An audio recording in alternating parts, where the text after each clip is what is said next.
ओम नमः शिवाय। आज हम श्रवण करेंगे श्रावण महात्मा का 7वां अध्याय। इस अध्याय में भगवान शिव ने सनत कुमार को मंगलवार व्रत की कथा एवं महत्व के बारे में बताया है। भगवान शंकर ने सनत कुमार से कहा, अब मैं तुम्हें मंगलवार व्रत का महात्म्य सुनाता हूँ, ध्यानपूर्वक सुनो। इस व्रत को मंगला गौरी व्रत भी कहते हैं। इसके करने से वैधव्य के भोग का नाश होता है। विवाह के पश्चात 5 वर्ष तक इस व्रत को करना चाहिए। विवाह के पश्चात पहले श्रावण शुक्ल पक्ष के पहले मंगलवार को इस व्रत को आरंभ करना चाहिए। पुष्प मंडप का निर्माण कर उसे केले के स्तंभों से सुशोभित करना चाहिए। उसे अनेक प्रकार के फलों तथा रेशमी कपड़ों से विभूषित करें। मंडप में देवी की सोने की प्रतिमा अथवा किसी अन्य धातु की प्रतिमा बनवाकर स्थापित करनी चाहिए। उस प्रतिमा में मंगला गौरी का 16 उपचारों से 16 ध्रुवों और दलों से 16 चिड़चिड़ा दलों से और 16 चावल तथा 16 चने की दाल के दानों से अर्चना करनी चाहिए। 16 बत्तियां वाले दीपक या 16 दीपक लगाकर भक्ति पूर्वक देवी की आराधना करनी चाहिए। दही तथा चावलों का नैवेद्य अर्पण करना चाहिए। देवी के निकट सिल लोड़ा रखना चाहिए। इस तरह विवाहरोपान तक 5 वर्ष तक व्रत करना चाहिए। 5 वर्ष के पश्चात उद्यापन करके माता को बयाना देना चाहिए। अब मैं तुम्हें बयाने के बारे में बताता हूँ। मंगला गौरी की एक पल सोने की प्रतिमा या अपनी सामर्थ्य के अनुसार सोने की प्रतिमा बनवाए। अपनी सामर्थ्य के अनुसार सोने अथवा चांदी आदि से निर्मित घड़े को चावल से भरे। उसके ऊपर पहनने के लिए साड़ी, ब्लाउज आदि रखे। उसके ऊपर मंगला गौरी की प्रतिमा रखे। देवी के समीप सिल लोड़ा रखे। सिल लोड़ा सोने या चांदी का होना चाहिए। इस प्रकार माता के लिए बयाना देना चाहिए। इसके बाद 16 सुहागिन ब्राह्मणियों को भोजन कराना चाहिए। इस प्रकार व्रत करने मात्र से 7 जन्म तक सौभाग्य अटल रहता है। ब्रह्मापुत्र सनत कुमार ने भगवान शंकर से पूछा, इस व्रत को पहले किसने किया और उसका फल क्या मिलता है? भगवान शंकर ने बताया, पूर्व काल में कुरुक्षेत्र में श्रुतकीर्ति नामक राजा रहता था। वह शास्त्रों का ज्ञाता था। उसका कोई शत्रु नहीं था। वह 64 कलाओं का ज्ञाता, धनुर्विद्या में निपुण था। उसे सब प्रकार का सुख था, परंतु उसके कोई संतान नहीं थी। इसी कारण वह दुखी रहता था। उसने संतान के लिए देवी की आराधना की। एक दिन देवी ने उसकी आराधना से प्रसन्न होकर उसे साक्षात दर्शन दिए। उसने संतान के लिए देवी की आराधना की। एक दिन देवी ने उसकी आराधना से प्रसन्न होकर उसे साक्षात दर्शन दिए और उससे वर मांगने के लिए कहा। श्रुतकीर्ति ने देवी से एक पुत्र की मांग की। राजा के वचन सुनकर देवी मुस्कुराई। देवी बोली, हे राजन, तुमने एक दुर्लभ वस्तु की याचना की है, फिर भी मैं तुमको पुत्र अवश्य दूंगी। तुम्हें एक गुणवान पुत्र होगा, परंतु उसकी आयु 16 वर्ष की होगी। हाँ, यदि एक सुंदर तथा विद्या विहित पुत्र चाहिए तो वह बहुत समय तक जीवित रहेगा। अब बताओ, तुम्हें कैसा पुत्र चाहिए? राजा ने अपनी रानी से विचार विमर्श कर गुणी पुत्र की मांग की। देवी ने कहा, है राजन, मेरे मंदिर के मुख्य द्वार पर आम का जो पेड़ है उसका एक आम तोड़कर ले आओ और उसे रानी को खिला दो, तुम्हारी इच्छा पूर्ण होगी। राजा ने देवी की आज्ञानुसार रानी को आम्रफल ले जाकर खिला दिया। 10वें महीने में रानी को एक सुंदर पुत्र पैदा हुआ। हर्ष शोक से संपन्न राजा ने राजकुमार का जात कर्म आदि संस्कार कर दिया। राजा ने राजकुमार का नाम चिरायु रखा। राजकुमार चांदी की तरह बढ़ने लगा। अब वह 15 साल का गुणी और संपन्न सुंदर बालक हो गया। राजकुमार का 16वां साल शुरू हुआ। राजा रानी को चिंता होने लगी। राजा ने सोचा, यह पुत्र बड़े ही कष्टों से प्राप्त हुआ है, मैं इसकी मृत्यु अपनी आंखों के सामने कैसे देखूंगा? यह सोचकर राजा ने राजकुमार को चिरायु को उसके मामा के साथ काशी भेज दिया। रानी ने अपने भाई से कहा, तुम कार्पटिक का वेश धारण कर राजकुमार चिरायु को काशी ले जाओ। मैंने इसके जन्म से पूर्व भगवान मृत्युंजय से प्रार्थना की थी कि हे विश्वदेव, पुत्र की प्राप्ति पर जगतपति की यात्रा के लिए भेजूंगी, इसलिए तुम इसे काशी ले जाओ।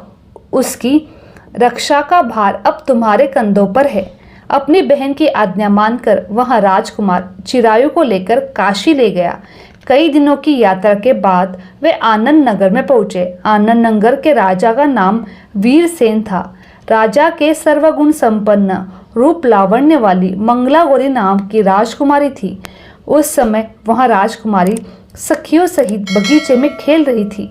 उसी समय वहां चिरायु और उसका मामा वहां पहुंचे। वे दोनों बालिकाओं की क्रीड़ा देखने के लिए वहां रुक गए। राजकुमारी की सहेली में से एक सहेली ने क्रोध में भरकर राजकुमार चिरायु को रंडा कहा। राजकुमारी ने अपने सहेली से कहा, है सखी, तुम दुर्वचन क्यों बोल रही हो? मेरे साथ अयोग्य वाणी बोलने वाली कोई भी नहीं है। देखो, मंगला गौरी के प्रसाद एवं मंगला गौरी व्रत के प्रभाव से मेरे हाथ से जिसके माथे पर चावल गिर जाए, उसके साथ मेरा विवाह हो जाने पर यदि वह अल्पायु वाला भी है तो भी वो चिरायु हो जाएगा। इसके बाद सब बालिकाएं अपने अपने घर में चली गई। राजकुमारी भी राजमहल में चली गई। उस दिन राजकुमारी मंगला गौरी का विवाह बालिक देश के राजा दुर्धर्मा के पुत्र से होने वाला था, परंतु सुकेतु मूर्ख, कुरूप तथा बहरा था। इस बात का पता राजा वीरसेन को नहीं था। अंत वर पक्ष वाले ने विवाह मंडप में एक अन्य अच्छा वर ले जाने का निश्चय किया।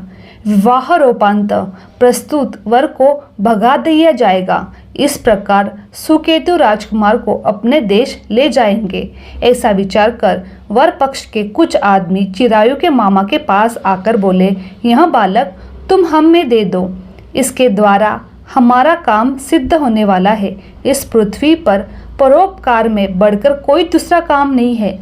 उन आदमियों की बात सुनकर राजकुमार चिरायु का मामा राजी हो गया, क्योंकि वह बगीचे में मंगला गौरी की बात सुन चुका था। वह उन आदमियों से बोला, आप लोग इस लड़के को क्यों चाहते हैं? विवाह के लिए वस्त्र गहने तो मांगा जा सकता है, लेकिन वर को थोड़ा ही मांगा जा सकता है। फिर भी आपकी बात रखते हुए लड़का आपके साथ भेज रहा हूँ। वर पक्ष के लोग राजकुमार चिरायु को विवाह मंडप में ले गए और विवाह कार्य संपन्न हो गया। विवाह के बाद रात में जब राजकुमार चिरायु मंगला गौरी के साथ सोया, उसी दिन उसका 16वां वर्ष समाप्त हो रहा था। ठीक उसी समय काला सांप रूप धारण करके वहां आया। संयोगवश उसी समय राजकुमारी मंगला गौरी की नींद खुल गई।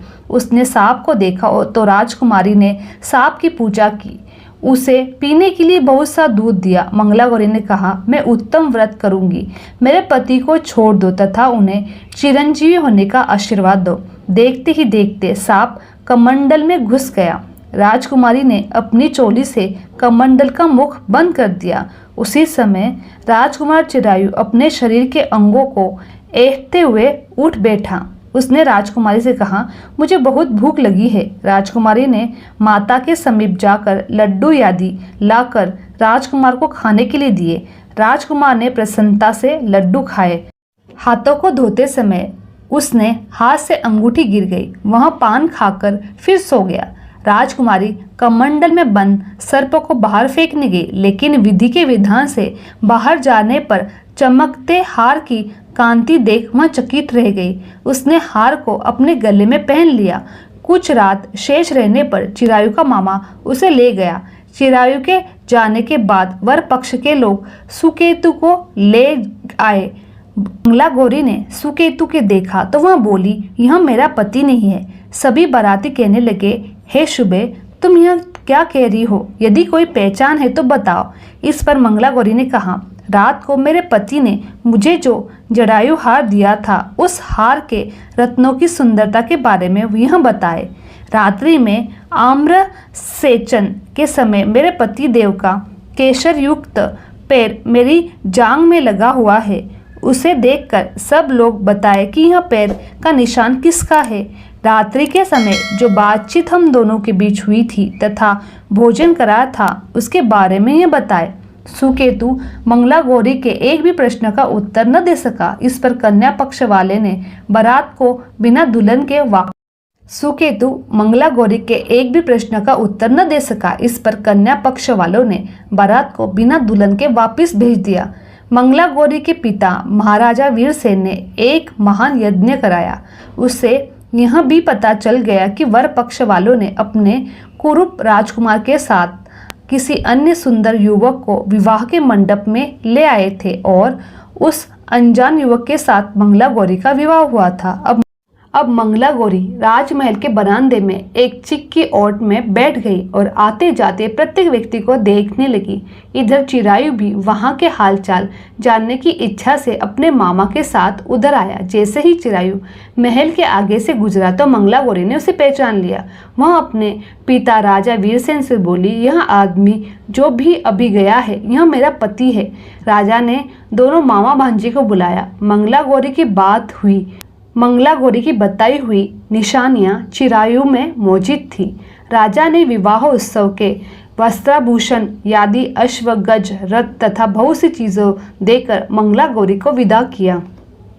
मामा अपने भांजे चिरायु को तथा मंगला गौरी को लेकर अपनी बहन के यहाँ चल दिया। जब चिरायु के माता पिता ने उसे आने का समाचार सुना तो उन्हें विश्वास ही नहीं हुआ, क्योंकि भाग्य के विपरीत कैसे हो सकता है। इसी बीच चिरायु अपने माता पिता के पास पहुंच गया। उसने चरण स्पर्श किए। पुत्रवधू को सास ने अपनी गोदी में बिठाकर सब बातें पूछी। मंगला गौरी ने उसको व्रत महात्मा तथा पिछला समाप्त घटनाक्रम बताया। मंगला गौरी के कारण ही तभी से यह मंगला गौरी के नाम से प्रसिद्ध हुआ। इसे जो भी सुनेगा अथवा इसका कीर्तन करेगा उसके सभी मनोरथ सिद्ध हो जाएंगे। श्री सूत जी बोले, हे ऋषिगण, भगवान शंकर ने संमत कुमार से इस व्रत के बारे में कहा। इस कार्य की सिद्धि वाले व्रत को सुनकर गदगद हो उठे। श्री सूत जी बोले, हे ऋषिगण, भगवान शंकर ने सनत कुमार से इस व्रत को कहा और वह इस कार्य की सिद्धि वाले व्रत को सुनकर गदगद हो उठे।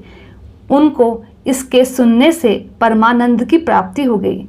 इति श्री श्रावण महात्मा का 7वां अध्याय समाप्त। मेरी ये वीडियो आप लोगों को अच्छी लगी तो मेरे चैनल को लाइक, शेयर और सब्सक्राइब करना ना भूलें। आप सभी का धन्यवाद। हर हर महादेव।